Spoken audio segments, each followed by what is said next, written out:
Hey friends, we've got an exciting announcement to kick this episode off. We are doing another giveaway, and this time we are giving away not one, but two reveal cell cams to one lucky winner, and it only takes 10 seconds to get entered. You can get entered at getdrawnwest.com/giveaway.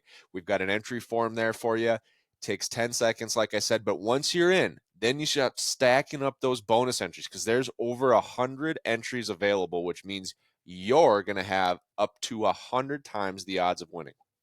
So make sure you get entered. How the bonuses work: follow or subscribe to the podcast on whatever platform you prefer, Spotify, Apple, or YouTube. You're going to get 10 bonus entries. So hit that button, head over to your favorite platform, make sure you're subscribed. If you're already subscribed, you're still going to get credit. Just hit that button and then go back and claim your 10 points.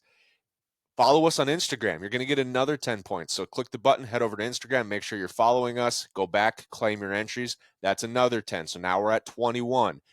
Now, from there, you're going to get 20 extra entries for every code word you hear on the podcast and you submit. So later in this episode, we're going to release a code word. When you hear that, head over to getdrawnwest.com/giveaway. Find the episode 21. It's going to have a code word entry. You just type it in, hit submit, boom, 20 more entries. We're going to do 4 of those. So all in all, you can get over 100 entries for the reveal cell cams, the new Ultra model. I've been loving them. We just got a couple set up on our farm as well, and they rock. So do all that.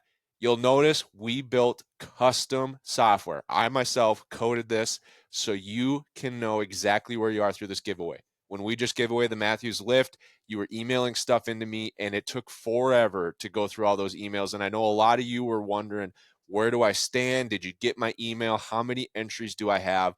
We fixed all of that because now you can automatically submit your bonus entries and see live how many entries you've got.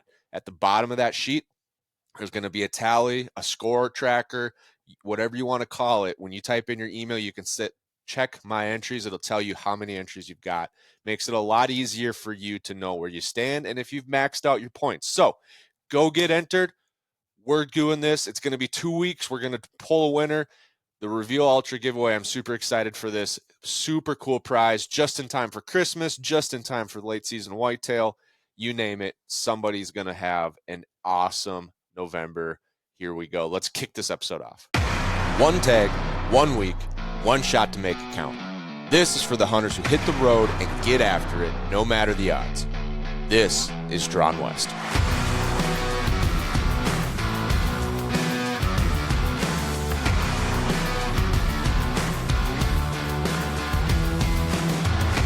Welcome back to another Drawn West podcast brought to you by Go Hunt. I am sitting down with my favorite podcast guest, my wife, Abby. What an honor. What an honor that you're my favorite. Yeah. You're also probably the most on this podcast, especially by the time we get done with our Colorado trip. You're going to be the number 1 most common guest, too. Wow. So I really hope people like you. I hope so, too. I think people like you more than me, which is concerning for my own sake. But I don't think that's true. I think they do. I think they like you a lot.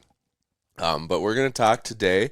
We had a very successful early antlerless season here in Minnesota, so we want to talk about that a little bit. And it's getting close to our trip. Sure is. So we're going to talk about that as well. Yeah. Where should we start? We should start with Thursday. Thursday. What happened on Thursday? Oh. That was the start of early antlerless. The first season. Okay, so for folks that don't know or don't hunt Minnesota, so Minnesota has an early antlerless season where some people can hunt. It depends on your unit and how many deer are in your unit. So our farms just happen to be in the units that are, I guess, over objective, and so the DNR has a special season, and we can shoot 3 additional doe tags. You buy a special early doe tag, and those are separate from your statewide harvest limit. So for our unit, normally it's either or. With our main tag, we can shoot a buck or a doe, and then we can shoot 2 more does. In the early antlerless, we can shoot, 3 more on top of that, which would be 6 deer total. Now, we've never even shot close to 6 deer total, but we eat a lot of venison and we have a lot of does on our farms. Our buck to doe ratios are, I would say, are a little askew. Mm-hmm. And so we've been trying for years to like be really efficient with the early antlerless season. Mm-hmm. And typically it'll be like Abby works, or we got something else going on, or we hunt but don't see one, or don't get a shot, or we're trying to, you can use a firearm, but then you can only shoot early antlerless does. Mm-hmm. If you bring your bow, you can still shoot a buck if a buck comes by. And so sometimes I'll bring my bow, being like just in case, and then a doe comes in at 50, and I'm like, well, I could have got her with the muzzleloader or the shotgun. But Yeah. so it's been frustrating. Yeah. I would say this year is the first year that it was like we actually like stopped Yeah. hunting. We're like, all right, this is enough. Yeah. Yeah. It's very successful. Yeah. It's a nice change of pace. Yeah. So Wednesday I was gonna sight in a new scope for the shotgun. I was gonna upgrade the scope. Did not go very well. And so I put the old scope back on Wednesday night, and it still shot right where it was. So I didn't have to make any adjustments. And then I went Thursday night. We have a plot here in the back. What do we call it? The backyard. Backyard, yeah. It's at the edge of our backyard ends, and then this plot starts to half acre. We call it the test plot because I like to test different things. Mm-hmm. This year we're testing a crimper. Mm-hmm. I don't know, mild results.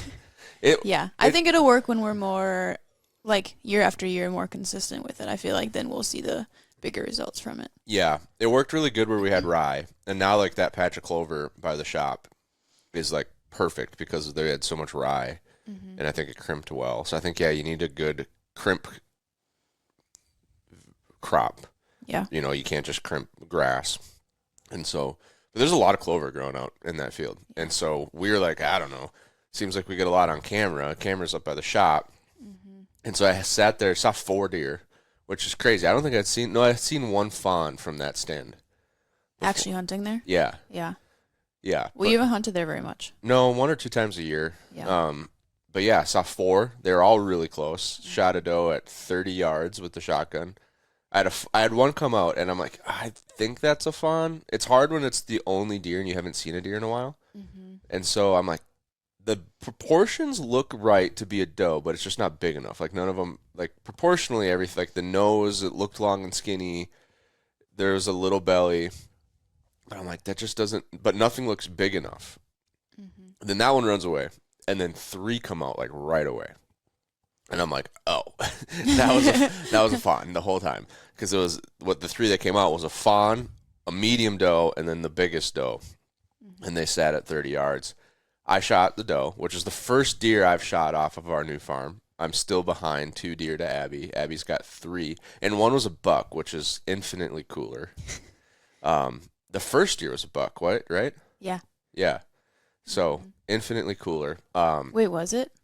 No, No. early antlerless doe Yeah. was the first, then the buck. Yeah. Bow was a bow, and it was really cool. Yes. Yeah. So I'm still behind, but when I shot, the doe I shot takes off, goes into the swamp, which I'm like, uh-oh, because our swamp is really nasty. Yeah. The other 2 just stayed there for 20 minutes. That is crazy. And so I'm like, do I get 2? And we talked about it. We're like back and forth for like 5 minutes talking about whether or not we should shoot both does. Mm-hmm. And eventually I just like, you know what? We haven't been seeing the most deer at this farm, so I think 1 is plenty. It's all been does, which I'm kind of like, what do you do if you don't see, like, if you don't think you have enough deer that you don't want to shoot a bunch of does, but they're all does. So you clearly have way too many does Right. than bucks. Yeah. And so I don't really know what the answer is. I feel like the answer is just make small changes and see, rather than like shoot everything and then you're like, oh, that was a little too far. Yeah. Right. So shot the doe on Thursday, hung it up, took pictures, was able to drive the tractor right up to it. It's always nice. The swamp was dry enough that I drove. She only went 20 yards. Oh. So, yeah, you were like, when you saw the pictures, you're like, you couldn't see her drop. It's like, no, there's a branch in the way, but Yeah. she wasn't very far. Well, or you didn't hear her, which is surprising if she only went 20 yards. It was pretty windy. Oh. She yeah. might have laid down. I don't know. Yeah. Because her legs were tucked like she laid down, but she was dead. So I don't know what happened. But yeah, it was a little windy and did not hear her. And I was still looking at the other one. So yeah, that was really good. Then Friday, I don't think we hunted Friday. We were going to, but then after getting No. a deer and then trying to pack and go to the family farms. Yeah, well, because I was working all day, and then we were leaving the next morning. Yeah. Yeah, so no hunting on Friday. Yeah. No hunting on Friday. Just packed up things.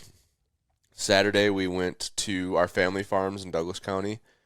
And then we were going to split up. But so we have 2 different farms that we can hunt. And I figured one farm had better MRI, most recent information, on evenings. And so I'm like, well, let's hunt this one in the evening. The other farm's more of a morning farm, or it can be both, but the first farm doesn't, I just don't feel like it's a morning farm. I don't know why. Well, here's why. It's really open. And if deer are out in the morning, like, it's hard to get in. Yeah. Your access is tricky. Because they're going to probably see or hear you or see the truck. And so I just figured it was a better evening stand so you can sneak in when the deer are bedded still. Mm-hmm. That's my thought process. I never articulated it that well.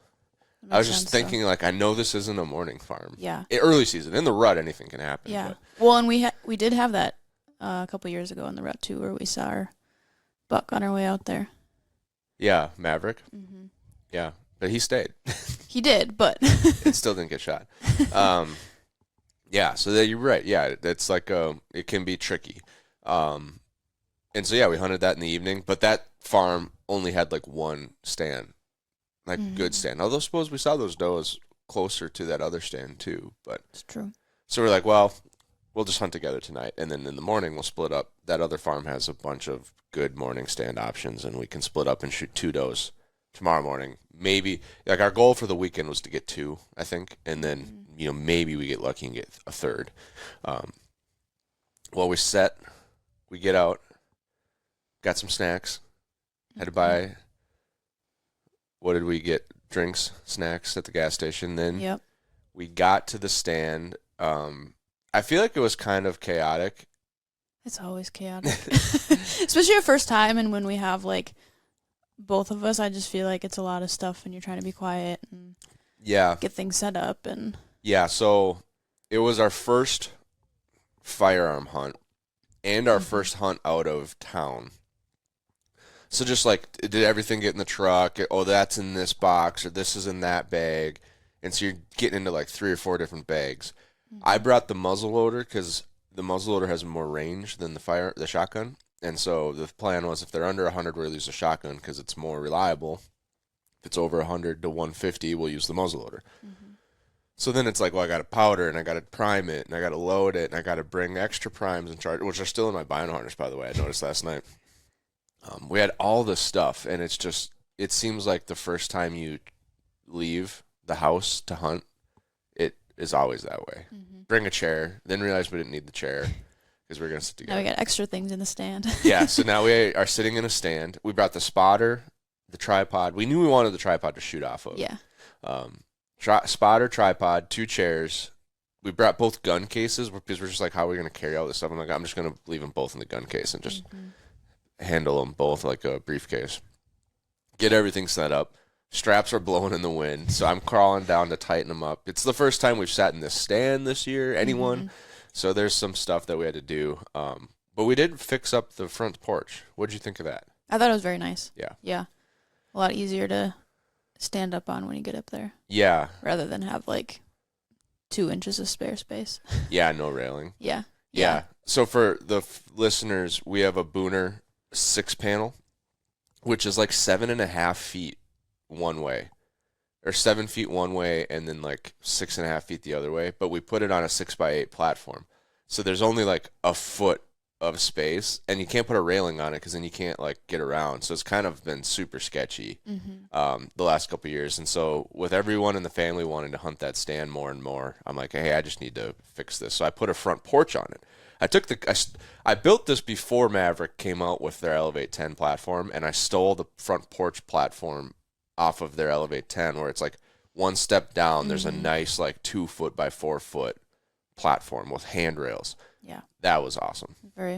Worked out very well. Yeah. Yeah. So finally, get everything set up. Yep. We're chilling.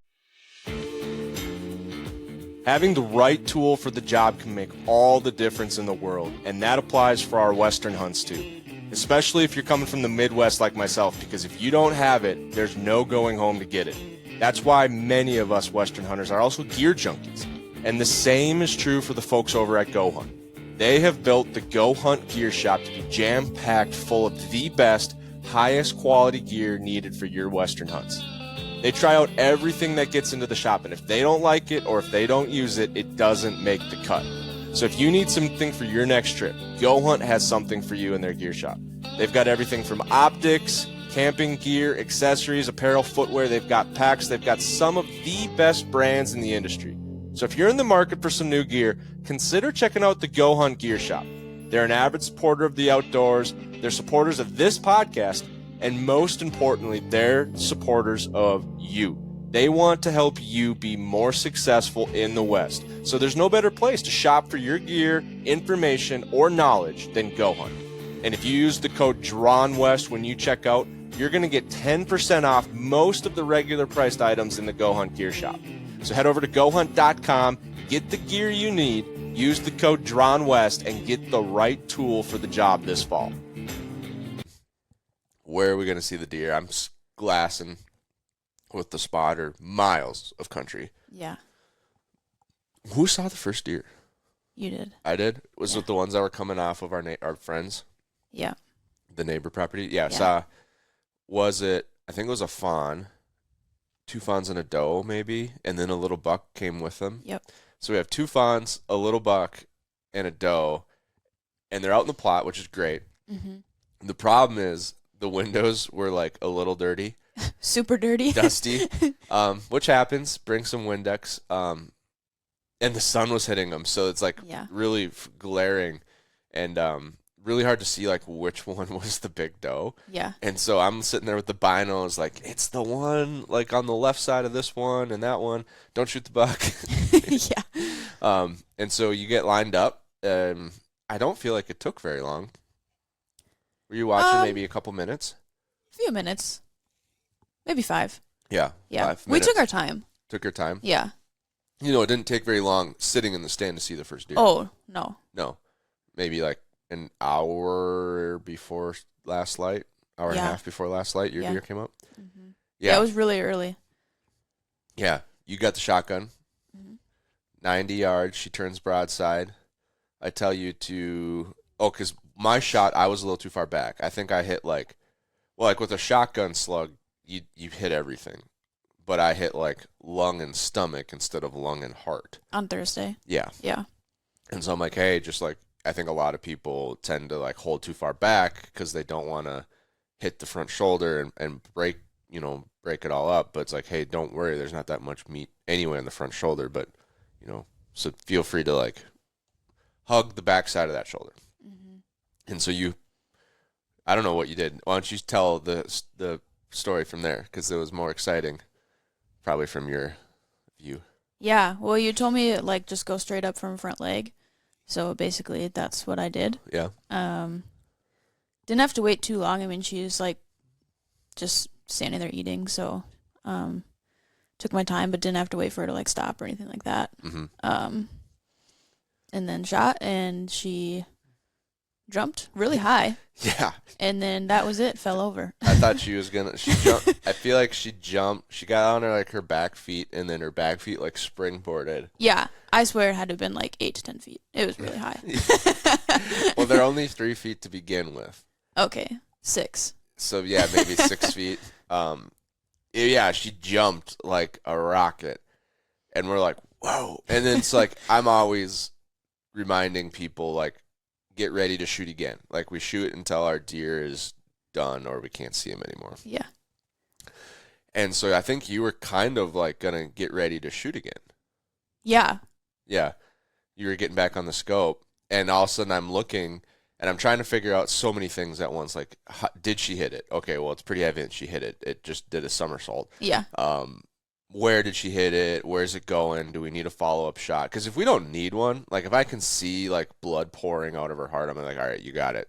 You don't have to shoot again. Yeah. I couldn't tell, but she couldn't use either of her front legs. No. And she tried to like move or run and made it 5 feet, 10 feet. I think she went in a big circle and basically landed right where you shot her. but like on the ground. She was like rolling around on the ground. She was trying to like yeah. she's trying to kick with her back feet, yeah. but she like you clearly broke both of her front legs. I'm like, well, that's good. And then she kind of tipped over right where you shot her, and in like 5 seconds she was done. Mm-hmm. And so you were like, I hope I made it. All right, what did you say? I was like, I think she's down. Yeah, you said I think she's down. I'm like, yeah, she's down. And then like I don't know if it was immediately or later. She's like, you mentioned something about like I hope I made a good shot, and I'm like, and I think I said, well, you can't get any better than in the plot, and you said like, well, yeah, but I don't want to. I hope I don't hit her stomach. And I was like, they don't, babe. They don't do that when you hit them in the stomach. Yeah. So I knew your bullet was close to the heart, and when you break the front leg with a rifle, you are, unless you have a mismatch with your caliber, like with the shotgun, there's so much energy, and it's such a big bullet that it's a 450 grain bullet. If you break the front shoulder, you're creating a bone fragment grenade inside their vital cavity.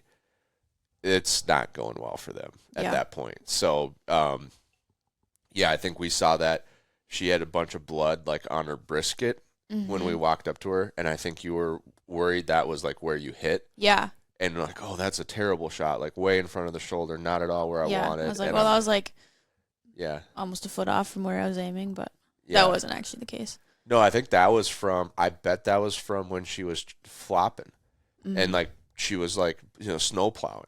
I feel like I bet she snow plowed right through some blood and got it on her brisket. Yeah, because there was no holes there, and both shoulders were broke right where you would want them to be broke. So, I think it's just chaotic. I mean, a bone fragment could have came out the front brisket. And, who knows? It's I can't imagine how catastrophic it would be to get hit by a 450 grain bullet in the bone right next to your heart. Yeah, clearly. I mean, we saw the damage. It was pretty significant. Clearly, you make it about 5 feet, and that was a deer. We'd probably be dead on the spot. Probably. So that was awesome. It was early. Yep. Like an hour. So now the excitement's kind of worn off. It's been an hour, and do we go get your deer, or should we just wait and see if another one comes by? Because the 3 that were with your deer, they kind of scattered a little bit, but not very far. The buck stayed around for a long time. And then the fawns came back. Yeah. Fawns came back. And so I think we decided to just wait it out a little while, see if another one came by. The buck came really close, bow range, walked right by us. Yeah. The fawn came within bow range. We were going to bring your bow, but we couldn't because of the laws. So we couldn't do anything about the buck anyway. Then we had that other doe. You were like, hey, there's a doe right there. And she was coming from completely different direction, downwind. I couldn't tell. I felt like she was probably not a fawn, but she didn't look very big. She was very small. Yeah. Yeah. Maybe she was an early fawn this year. Maybe she was a late fawn last year. So we decided not to shoot her because the point is meat for the freezer as well, because we run out of meat right away. So that we're seeing deer. We had the big doe up on the hill that was off our property that we were kind of hoping would come down. Yeah. And then eventually she was gone, and you said, hey, there's more deer coming out. And maybe that was her, maybe it wasn't, but I think it was another doe and a fawn, right? Yeah. Coming out? Stood in almost the same spot yours was. Yeah. Or still is, still laying there. And so now it's my turn. I go to shoot. I can't remember the shot much, but I do remember. Were there 2 fawns? Because you had to wait. Oh, yeah. For a clear shot. We were broadside, but there was a fawn right behind her. And then you were just curious, asking, if you were to shoot right now, what do you think your bullet would have the, energy to, would it kill that one behind it? And I'm like, it has plenty of energy to do that, especially, a smaller fawn. That could certainly happen. With a bow, I'd probably be more willing to take a shot with a deer behind the next. But, with a shotgun like that, I would certainly be worried that it would go through and hit. So we had to wait for that to clear. Was mine a little closer than yours? I think yours was 90. Mine was probably 70. I shoot, and she just takes off. I was running for the hills. I was really expecting, like, the one I shot on Thursday went 20 yards and piled. Abby's dropped on the spot. Like, this shotgun with these, I think they're Deer Season XP copper impacts or something. Crazy bullet. Like, ever since I switched to those, like, deer had not been running far. And I mentioned that to you, and you're like, oh, sweet. And then you shoot yours, it drops on the spot. And I'm like, see, told you. And then I shoot mine, and it just takes off. And it's a CRP field, so we're like, we can see everything. And we're just looking at it like, stop. Stop, stop, stop. And it's just going. And it's like going like tail up, just running like a scared deer. Mm-hmm. And I'm like, did I like whiff completely? Like, did I miss? What's going on here? Did I make a terrible shot?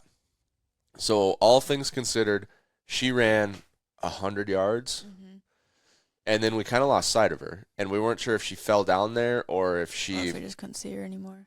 Yeah, if we just couldn't see her anymore. So that was concerning. So then we're like, well, shoot.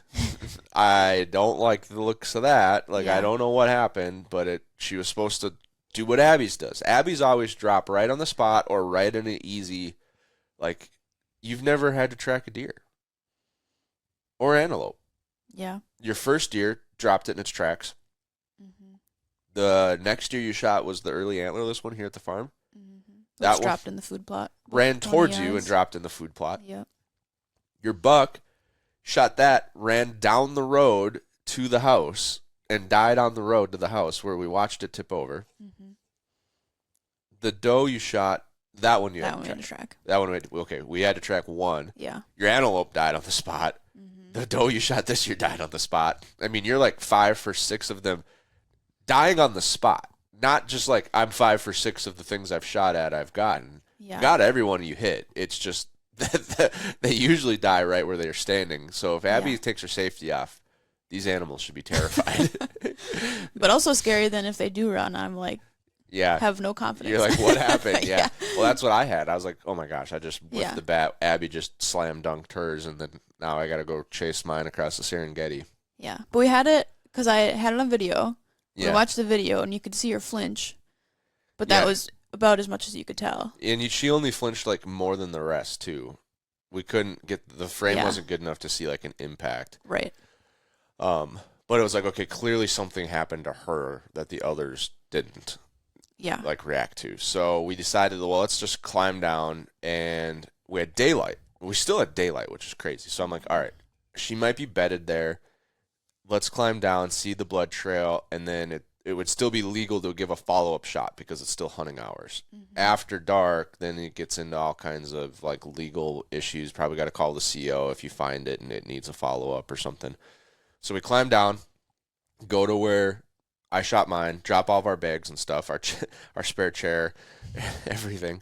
We start blood tracking. We get on blood pretty good, and the blood seems to be really good. So now I'm feeling better, but it's still like a long ways. Then she crossed a cattail swamp. Mm-hmm. I guess all my deer like to jump across cattail swamps. So we had to go around, catch back up with her. We kind of misplaced this blood trail, but we kind of knew which direction she was going, so we just started going that way. Mm-hmm. And I was just like ready. Like if I see a deer eyes or like a head sticking up, I'm ready. And sure enough, she was laying there clearly piled up. Mm-hmm. Like she did not bed. She did not lay down on her own free will. She crashed. Mm-hmm. And the shot was fine. It was. Double lung. Yeah. Yeah. So I don't know what happened. She just booked it. She's like, I have 2 seconds left, and I'm going to see how far I can get. Yeah. Yeah. Yeah. And so that was good. Mm-hmm. We got our 2 does, still daylight. Yep. Go back to the truck. What did you think of... So this year, we've tried something different. We bought a new truck, or a used, new-to-us truck. Mm-hmm. And my old truck, we just throw deer in the back. This truck, we have a tonneau cover. We had a lot of, like, our gear, clothes, like soft-sided bags, things that, like, you try to keep nice and clean. Mm-hmm. So we decided to use our hitch-carrier, since we already had it, to transport deer across the farm. What'd you think of that system? It was very nice. Yeah? Mm-hmm. Think it was worth bringing it to Alec instead of, like, putting him on the tailgate or in the truck? Yeah, for sure. Yeah? Yeah. A lot easier to load them, too. Yeah, it was a lot easier. I thought I was like, oh, I've been working out a lot this year. I'm just going to pick both legs up and lift it up like a bunny rabbit and put it on the hitch carrier, and Abby's going to be so impressed with how strong I am. And I went to try that and didn't make it at You were all. close. Was I? Yeah. I feel like I remember I didn't even get it off the ground. You got off the ground. Oh, did I? Yeah. I've done that before, and it's really hard to do. I don't know why, because they're not that heavy. No, I think it's just like awkward weight distribution. Yeah, they might be 130, 140. I mean, I should be able to deadlift for sure. The problem is your lever's too long. Like you run out of room. Yeah. I should be able to clean it, whatever. Yeah. The one time I did it, I could have went back and got some help, but I was like hunting with the ranger, and like I just want to get it in the ranger so I can bring it back to deer camp. Mm-hmm. And what I did was I took the front legs and the back legs and I put them together, and I grabbed them with one hand. And I got him like on my shoulder, right? Like I'm really low, like on a knee. Yeah. And then I like basically did like a Turkish get up with that deer and put it. Yeah. And it was, I just remember it was like maximal effort. Yeah. That sounds really hard.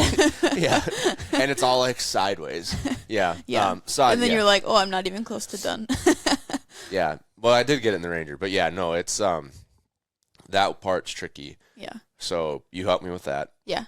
Loaded, we could put 2 does on the hitch carrier. I think 2 large bucks would have needed some straps. Yeah. Probably could have done it, but would have needed a ratchet strap so it didn't fall off, especially if you're going to go any distance. Yeah, which wouldn't have been a huge deal, but. No. Yeah, wouldn't have been. We had the straps.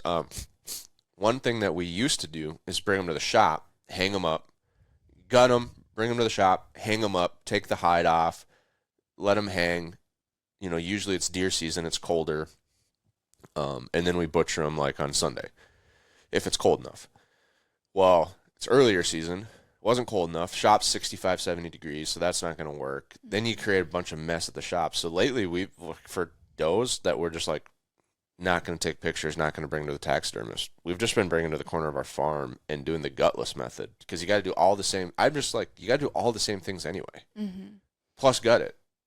And then you got to clean up the mess if you bring it to the shop. You got to bring stuff. You got to bring stuff to the garbage. You got to clean up the blood. And you still have that much work to do the next day.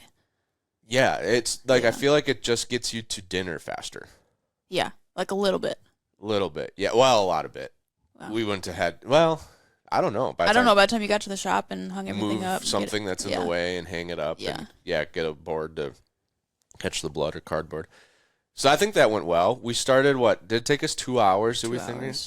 I did gutless method on two does. Took 2 hours. We took our pictures. Mm-hmm. You were doing like helping with the limbs, hanging bags, opening things, pulling on legs when I needed it to. We're basically like, you don't have to really get your hands bloody, so just do the things that you don't need to get bloody hands for, and I'll get the bloody hands. Mm-hmm. And I think that worked well. By the second one, I'm like, all right, I'm glad we didn't shoot 3. Yeah. It's a lot to do at one time. And it's more so like on flat land. It's nice on the gutless method and out west when your animal dies on a hill, because you're like more upright. Yeah. This, you're like constantly bent over. So that gets a little old. Your back gets tired. Yeah, you get good at it though real fast. No knife injuries. Yep. So that was good. Mm-hmm. And 2 hours. Hey friends, if you're listening to this podcast, I know you're an avid hunter just like myself, and we are always looking to get more time in the woods each season. One of the ways that's helped me get more time in the stand is by using Maverick hunting blinds. When I'm comfortable, I stay in the stand longer and I'm more focused on deer. I don't turn around so my hood cuts the wind, I'm not taking shelter from the rain, and the best way to stay comfortable is with a hard-sided blind, and my favorite is Maverick's XL blind, which allows me to rifle hunt, bow hunt out at the same stand. The best part is Maverick has a blind for every spot, so whether you're looking for a rifle only option or a bow and rifle, even a round blind to cut down some of that wind resistance, Maverick has you covered. No matter which option you go with, you're going to be comfortable and sit longer in the stand for all of your upcoming hunting seasons. Go to maverickhunting.com and use the code DRAWNWEST, that's one word, DRAWNWEST, to get 10% off your next blind and elevate platform. This episode is brought to you by Matthews Archery. Folks, I just upgraded my Halon to the all-new Matthews Lift X, and I absolutely love it. I went with the 33-inch axle to axle, which is a great fitting bow for anyone like me that's got a little bit longer draw length. And I also went with the 80-pound limbs this time because it gives me the flexibility whether I want to shoot it at 70 for whitetails and target league, or if I want to bump that up to 75 or 80 the next time we go on an archery elk hunt for a little extra energy. And the one thing that I am still blown away by is how smooth this bow shoots. There's no hand vibration when it goes off. It's incredibly quiet, and it's an absolute tack driver. So if you're in the market for a new bow, head over to MatthewsInc.com and check out the new Lift X, either the 29.5 or the 33, depending on what you're looking for. And you're going to see why I've been loving my new Lift X. Well, it was crazy. So we left the house, our house here at 12. Yeah. I forgot my wallet. Mm-hmm. We got Culver's. Got there 3. Yeah. Talked to my mom, said hi, dropped the dog off, got to the stand 4. By 9 o'clock, we had 2 does quartered, and then we put them in our RTIC. We brought the big RTIC, the 145. We're going to see how many does we could stick in that thing. The answer is more than 2. A lot more than 2. Yeah. Probably 4. Yeah, but we probably wouldn't have had much ice room at 4. Mm-hmm. So if it was cold enough, it would have been fine. But yeah, that worked really good. Just leave a big RTIC 145 in the back of the truck, and then when you get deer, you put them in there and put them on ice. That worked great. And in 9 hours, we had 2 does in the freezer, which is awesome. So then we were like, well, what do we do now? Our goal was 2 does. We shot 2 does. We were going to hunt in the morning. Yeah. And we decided not to. Decided not to. Decided everyone else in the family hadn't been hunting yet, so we're just going to be like, hey, we got our 2. We don't need any more than that right now. We could still shoot a couple more does on our normal permit or our normal harvest limit throughout the rest of the year. So we'll just wait, let other people hunt, leave things kind of quiet for them. They were out pheasant hunting in North Dakota, but that was kind of the plan, just leave things alone and be happy with our 3 deer. Yeah, very happy with that. Plus, we're hopefully going to get 2 mule deer, and those are big. And so that would be 5. And then if we get any more, get a whitetail on public land, get a buck, just keeps adding to it. So, yeah, I think we'll be good on meat. It's crazy that a doe is like over $200 of meat. It is crazy. Isn't it? I mean, not everyone maybe buys like super lean or organic or something, but like what we've been getting and liking lately is $7 a pound. Yeah, it doesn't get much cheaper, even if you get like less lean. Yeah. So. Yeah, so for a doe to have we were like, holy smokes, like this is like $400 of meat that we just. I mean, it took a while. I mean, it took a long 24 hours of a road trip. Yeah. But it's a lot of meat. So we're really happy about that. Yeah, happy to have it. Yeah. So that was our early antlerless season. Most successful one to date. Definitely. I have a dream of like sometime in like some year where we have like so many deer that it's like we actually shoot our 3 apiece. That'd be crazy. And have like a walk-in cooler in the shop that we can hang them so they get cold fast and we can butcher them, without being like spending an all-nighter. And then just have tons of meat. Never have to buy beef again that year. Can make all kinds of snack sticks and summer sausage and jerky and all the fun things. But so far we eat so much ground meat that we don't make any of those other fun things. Yeah. Because we just use it all. I mean, we were out, 5 months ago from wild game? Yeah. Yeah. And we shot a lot of animals last year. Yeah. So it's tough to do those other things when you don't have that many deer. So 1 year. I think there's places in Wisconsin you can shoot 5 does. Wow. And 2 bucks. Bonkers. Wisconsin farm sounds pretty nice. It does, doesn't it? So, but yeah. So now what's next? Next up is Colorado. Maybe a little bit of bow hunting here and then Colorado. Yeah. So we did try out our roams. We're going to do a full episode on our new stands. Yeah. They're not new to the public. They're publicly available, but new to us. We switched to Roams by XOP. Did our first hang and hunt last night. Yeah. Dabbled with public. What do you think? So Spoiler alert, the deer didn't cooperate. But we also went on public land on a Saturday evening in late October. Our first spot, someone was there, so we bounced out, went to a different spot. Kind of when I've shed hunted these spots, but I've never like hunted them. Yeah. So we're basically going in for an observation sit. Yeah. And we observed. Yeah. We observed. Yeah. But for the gear, the system, like what were your takeaways? That versus things we've done in the past where we bring in just a saddle platform or a whole set, like a lone wolf. We've done the lone wolf stuff. We've done big tree stands before with like full sticks, mostly on private. What was your takeaways on like our new run and gun setup? I liked them a lot. I felt like they were really easy. Yeah. To put them on use the Gamma backpacks. Yeah, that's a Gamma. And then just attach all the rest of our stuff to that. Mm-hmm. So it was super easy, just basically one backpack that you're wearing. Yeah. And we could get everything we needed for 2 stands in one trip. I feel like if you had like a full tree stand setup, that would be really challenging potentially. Yeah, especially if it's not made for that run and gun. Yeah. And like the sticks especially, like that part gets tricky. Mm-hmm. Yeah, I like it. I like that it gets everything on your back, so the only thing in your hand is your bow. Yeah. When I started doing run and gun, well, I used to hunt on the ground on public in college. And I ran into a guy, I'm still friends with him, and he's like, you ever like think about getting up in a tree? He's like, he was literally like, do you always hunt from the ground or? And I'm like, he's like, well, I'm like, no, I usually hunt from like tree stands on our private farms, but like I did on public, and I don't have like one, I don't want to leave it out. I don't want to. He's like, I'm going through all the reasons of like how I hunt on private wouldn't work on public, and he's like, oh yeah, you need a climber. I'm like, oh okay, I'll go get a climber. Donate plasma for a week. Go to Shields. And I think I bought an Ameristep climber, and it weighed, I think it literally weighed like 37 pounds. Oh my gosh.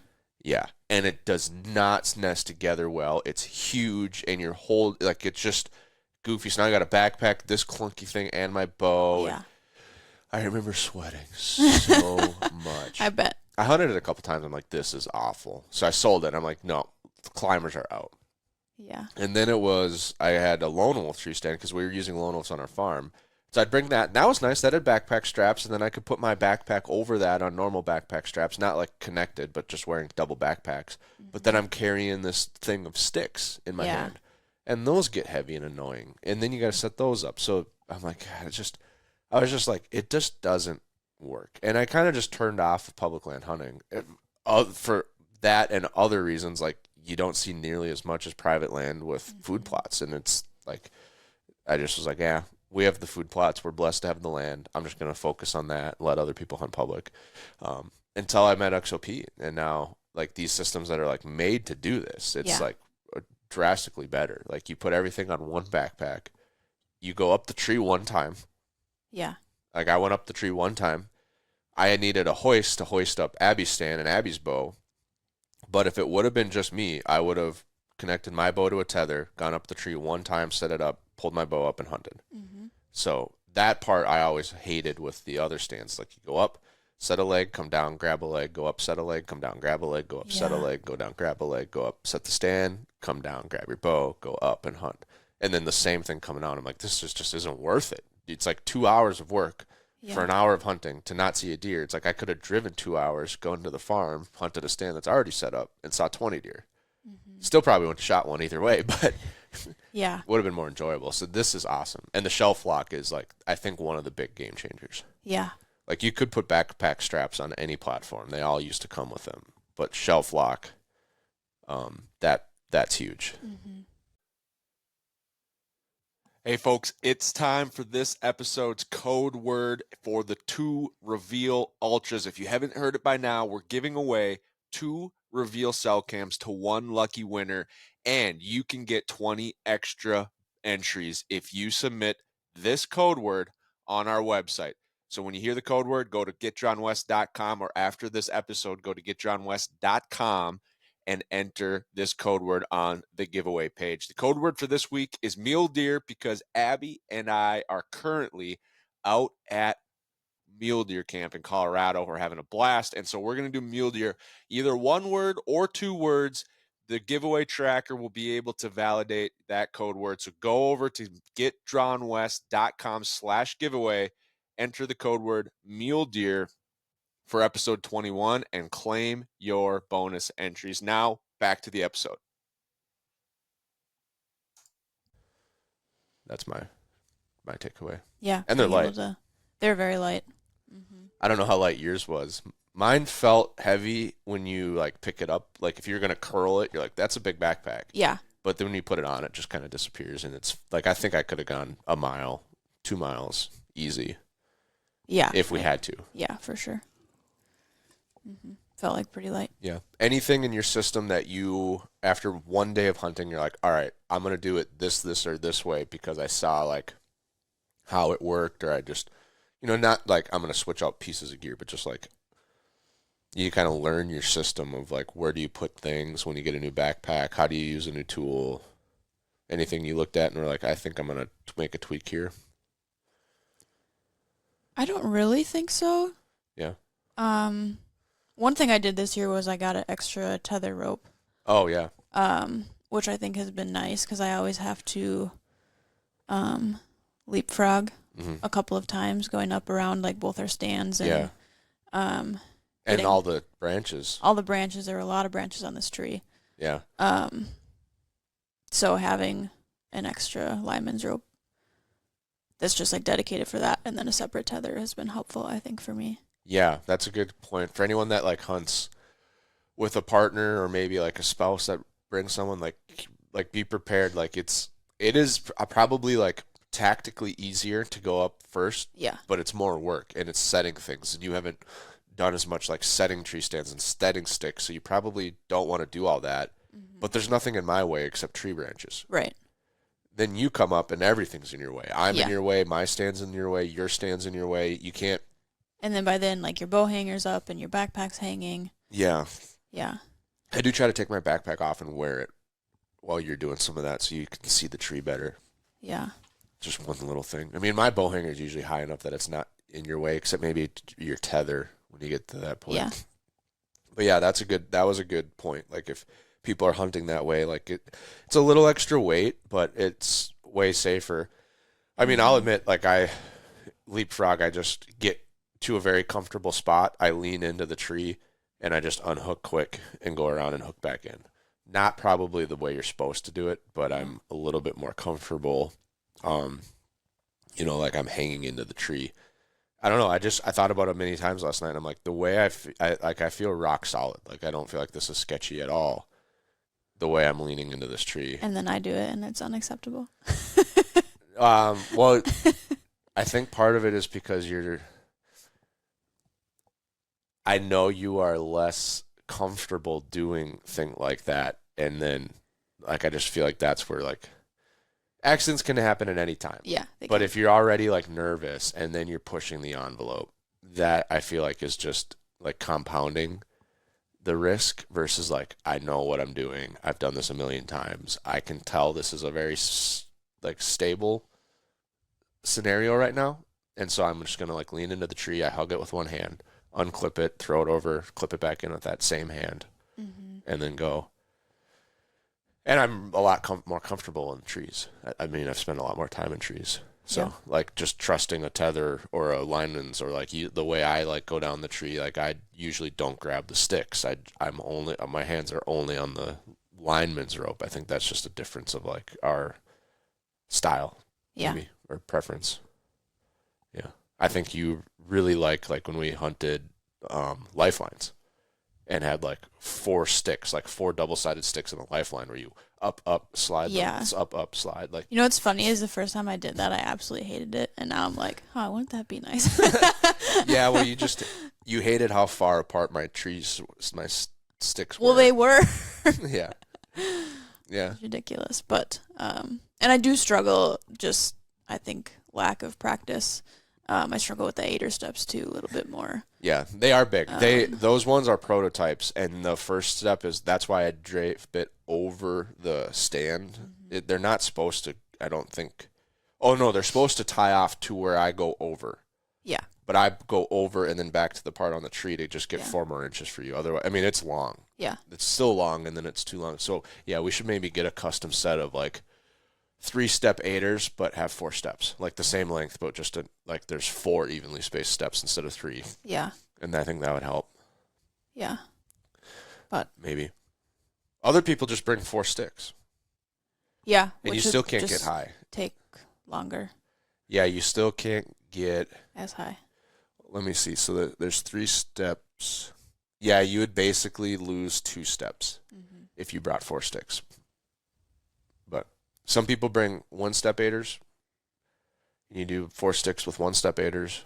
And there's everyone's got their. Some people 1 stick. They set 1 stick. They climb up to the top of it. Then they like stand against the tree or kneel into the tree.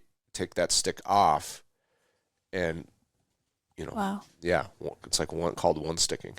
That's crazy. Seems like that'd be also really hard to get down. Yeah. Pass. They would probably say no. You for sure would be like, yeah, I'm not doing that, Yeah, and no, I I'm would not doing not that. probably do well with it either. So Yeah. yeah, no, it can be tricky, but no, I think the system's good. We just got to keep fine tuning. It's a new stand. I love the way that it works with the Gamma. It's a good platform. I really like platform, like a tree stand for saddle hunting, where I have the full platform. If one comes in from the other side, I can just stand up and spin around. You can't really just stand up and spin around on a tree platform. Right. Because you can't get close enough to just like stand up on your own power. Because there's not enough space. And then you can sit down. There's the option to sit down if you want. Like a long sit for sure would do that. I think it's the ultimate. For 7 pounds, I think the Invader's like 3. You're talking about a 4-pound difference to have all of those extra features. Yeah. Which is like negligible. Yeah, what are you going to do if you shoot a buck on public land? I don't know. Talked about that with Sam. Like, you could have the lightest setup in the world, but the goal is to shoot big bucks that weigh a lot of. Right. So what are you going to do then? Yeah. You just have to be a little physical. Yeah. At some point. So yeah. No, I liked it. So now, Colorado. We shot some rifles this weekend. How'd it go? Yeah. It went well. Yeah? Would you say that this was your best, most fun time shooting rifles? Definitely. Yeah. It's probably the only time that I've left feeling like, okay, yeah, I can do this. Yeah. I feel like we learned a lot. Started you out with a lead sled because that's how I grew up. And you're like, hey, this isn't working for me. Like, I can't adjust it. It doesn't seem to be doing what I want. And I don't need it for the recoil anyway. And then we were looking into, like, why is all... And then I was at the same time realizing that, like, with my muzzle loader, like, the lead sled was causing a lot of erratic shots. Yeah. So we both like, all right, we're done with lead sleds. So then we buy sandbags. Sandbags are too low. Our table isn't the right height. So it gets goofy. So now we're better than the lead sled, but now we're adding blocks. Well, the blocks aren't super stable. They're like not square, not flat, and they rock back and forth. So we're still getting better and better and better, but the setups have never been ideal. We don't have great places to just go shoot anytime. We can shoot 100 yards here at the farm, maybe 150. Otherwise, like, we have to go to a range. We don't have memberships at ranges yet, or we can shoot 200 in Alec. It seems like every time we've tried Alec, it's windy. Yeah. And it's just a very, like, open, windy spot. Yeah, and it's like, yeah, you want to practice in the wind. You don't want to zero in the wind. Right. And so Abby's rifle, we just got it last year. I mean, we've maybe have 100 rounds through it, tops. Yeah, tops. Probably closer to 60 or 80. So it's like we're still, like, learning it and getting better at it, and we just have never had good setups. And so we went to, they have public sided days. Cement table, plenty of bags, like the right size stool, no wind. It was finally like, all right, it's all on the shooter now because everything's just locked in. Yeah. And sure enough, you did phenomenally well. First shot at 100 yards, or first 2 shots at 100 yards were damn near touching. Like half-inch group at 100. And then you're like, well, I'm not doing any more than that. Yeah. Go to 200. We were expecting, and we do have to make that change. Yeah. You've been hitting an inch left at 100 all year. Yeah. And so without the wind and like that repeatable of it's like, all right, you probably are, it's probably an inch left. And then your 2-inch group or your 200 group was centered 2 inches left. So it's like, all right, well, it's also making sense now. It's tracking linearly. So your 200 group was 2 MOA, 3 inches, 2.5. Well, 3 inches probably. Solid 200-yard group. We knew going into this hunt we're not going to be shooting at mule deer 500 yards away. Mm-hmm. I don't like that even. Like, I want to shoot them at 200 as well. So, yeah, I think we're doing good. We're ready. Mm-hmm. The guns are ready. The guns are ready. The shooting is ready. Yeah. Yeah. I'm feeling good about that. I'm glad. I'm glad we had a good experience too, where it's just like, I've been there and I'm like, I don't know what's going on, especially with my muzzleloader. It was like, I don't know what's going on. Like, I'm running up against a deadline, and I don't know if it's me, if it's the gun, if, people, and I maybe tell that story again on this show because we told it in the last show, but like, it's super frustrating, and it's like defeating. Yeah. When you're trying to do the best you can, and it's not even like you could shoot before, and like, you're not a NRL, neither one of us are NRL shooters. Right. So it's like, yeah, okay, that's as good as I can shoot. And I'm trying my best, but that's just what I'm capable of. Maybe it's a 5-inch group at 300 yards. And it's like, that's where I'm at as a shooter. Yeah. But when you do that, and then the next group is, way over, and now I'm like, I don't understand, and I don't know what's going wrong, and it's just defeating. It's like crushing. Mm-hmm. And you're running up against the deadline. Like, yeah, if it happens in July, you're like, all right, I'll just come back another day and figure it out. But it's like, for my muzzleloader, it was like the week before hunting, and I was planning on using this gun, and I'm like, it's not working, and that's just crushing. So I can feel how that would really alienate a lot of people if they're experiencing the same things. Yeah. And so maybe we should do a little bonus episode of like walking through everything we've learned on like just shooting setups and tools and benches and tables and rests, and like why we've gotten to where we have a counter full of beads and bags upstairs. Yeah. Or that guy that we saw yesterday that had the like 6-axis adjustable rest. Yeah. Like, he basically has a very high-end looking piece of equipment that gives you lead sled stability without the like lead sled problems of like the recoil and all that stuff. So, but yeah, I feel great. Feel good about it. I think both of our rifles are ready to go. Yeah. Yeah. Got all of our gear we need. We got a camper. Yeah.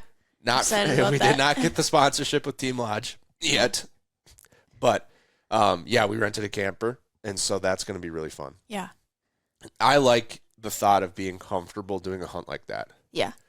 Being a badass and running around Army Ranger style in the woods is cool, but also like, it's kind of like your roast beef thing. Like, you're like, wouldn't you agree that just a nice fall camper with a, bed and food and the creature comforts on a mule deer hunt and like seeing deer would be nice? Yeah. Yeah. I do. Yeah. I would agree. Yeah, you would agree. Yeah. So, I think too, like, I probably was a bigger influence on getting the camper. I feel like you were like okay with tenting, and I was like, I think I'd really like to be a little bit warmer at night. Yeah. So in Wyoming, well, for one, it was hot during the day. Yeah. Like, too hot. But we were also like in the truck a lot. Yeah. Whereas I think this will be outside a lot, so like being maybe cold all day, and then also cold at night. Yeah. For a week would get to be a lot. Yeah. Yeah, I would have tented probably, all things considered, if I was going by myself, but also just because I wasn't probably willing to spend that much money on myself for it. Yeah, but I do feel like the camper was really affordable. It was super affordable. Like $60-$70 a night. Like, couldn't get a hotel for that.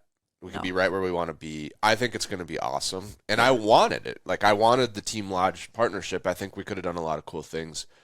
Yeah, I was like, this is the way to do it. Ever since I did a mule deer hunt with Bryce and we brought his camper, yeah, I'm like, okay, tents are awesome. There's something about elk camp and the tent in the mountains. But when it's this temperature, the camper is really nice. Like, it gets to a point where it's like, it helps you hunt better because you're sleeping better. You're waking up on time. When it's 28 degrees in the morning and it's cold, like, you're going to try to stay in that sleeping bag as long as possible until someone gets you up. Like, someone's got to be the, like, jerk in camp that, like, gets up on time and turns lights on and starts, and then you're like, all right, I guess I got to get up. Yeah. Josh is up or Ben is up. We're getting up. It'd be nice in the evenings too, like, once it's dark out, we'll still be able to, like, especially do things and not just be, like, in our sleeping bags. Yeah, especially like rifle season. Like, if we don't shoot something, and if we hunt our way out, we could easily be back to camp at like 7, 6 or 7. And so, yeah, what do you do for the next 2 or 3? Like shooting light's probably not going to be till 8. So you sleep for 11 hours a day. Sounds good. Yeah, right. It does. It does sound good. So yeah, no, we're excited about that. We got all the gear we need. Yep. Steven's been sending us pictures of bucks. I don't think he has sent a picture yet of a buck you wouldn't shoot. No. Maybe the fork. There was a giant. That thick one? There was a big, like almost like a past his prime fork, and then I think there was a little fork, like a maybe not the little fork. the little but fork. Depends on what we're seeing. I mean. Yeah, and how many people? He said there's going to be a lot of people, so we're prepared for that. Yeah. Mentally, but yeah, a lot of really nice bucks. Yes. I feel like I've wasted a lot of years hunting mule deer in Montana and Wyoming when I should have just been hunting in Colorado. Yeah. So. Yeah. It is far, though. How long is it going to take us to get there? I would say probably 18 to 20 hours with going to get the camper in Denver. Yeah. Of drive time, not breaks. Probably. Yeah. The whole drive time is a break for you. Well, yeah, but we're still going to have to, like, stop for food and to go to the bathroom. Yeah, no bathroom breaks. Bring a water bottle. Okay. Yeah, no. Great idea. No, it's long to get down to that part of Colorado. But I think there's a reason why it's going to be worth it, so. Yeah. Yeah. Yeah, for sure. Yeah, we're excited. And we'll have a couple days on the way out. Yeah, we're breaking it up. We're going to break it up. We're going to have a scout day. Maybe a scout day and a half, depending on how efficient we get out there. Yeah. Yeah. So we're excited. We're going to do some podcasting from camp. Mm-hmm. We got a portable podcaster. Mm-hmm. So we're going to make sure we got batteries for that, and we're going to be using that, which will be a lot more feasible to use, especially in the truck, too. It'll be a lot easier to run because it's basically the size of like a big cell phone. Oh, that would be nice. Yeah, so we can just clamp on the GoPro, turn that on, and doing a podcast. Sounds good. Yeah. When we're trapped in the truck. I'm going to trap Abby in the truck and be like, hey, you want to do a podcast? Our 3-part Wyoming podcast series was like one of the highest commented episodes last year. So I can see that. People love you, and they love the hunting. The live from the live from the hunt stuff. Yeah. So yeah, we're excited. I'm going to do it. Mm-hmm. Awesome. Well, I think that's what we wanted to talk about today. Anything else on your mind? No. You only come on every now and then, so you got to use these opportunities to share with your fans. I've got a lot more upcoming opportunities, though, so they'll just have to stay tuned. They'll just have to stay tuned. Abby is secretive. She's mysterious. Sure. So, awesome. Well, thanks for being here, and thank you for listening.